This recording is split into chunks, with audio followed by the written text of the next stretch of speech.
If your AC system is charged and up to level, and you're still having problems with cooling, especially at idle or sitting at a stoplight, most often it is this little orifice tube filter that's either clogged or the valve is getting clogged inside the screen.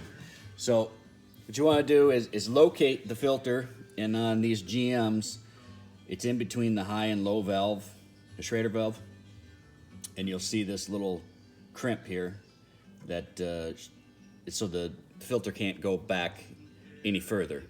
On other rigs like that have a valve body on it or valve block, it's just a filter and not a valve.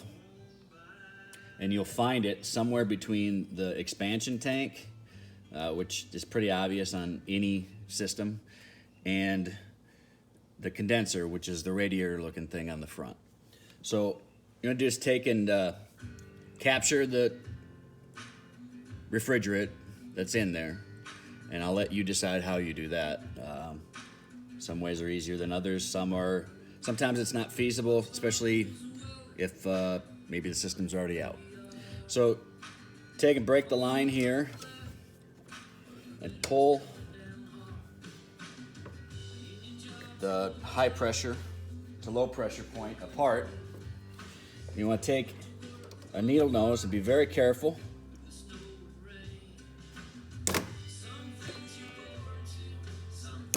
And pull this out.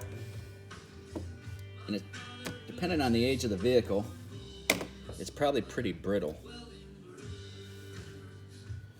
So there's some residue on this. It doesn't look that dirty, but I've had before the valve get corroded in there, or not corroded, but contaminated, and doesn't let it flow through like it should. You see there's an arrow on here. Obviously, you want to take it out, put it in the same way you took it out, but that is a one-way valve in that. And be careful too when opening the new one, because these things are really fragile. So don't just rip the bag.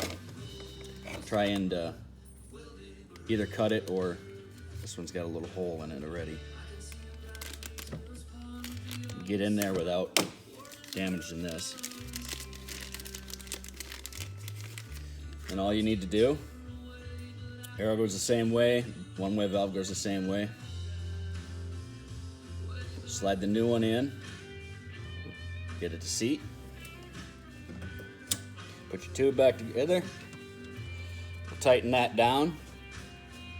And we'll fire up the truck, turn it on max AC, and we'll fill it with coolant and see if that helps the problem at idle.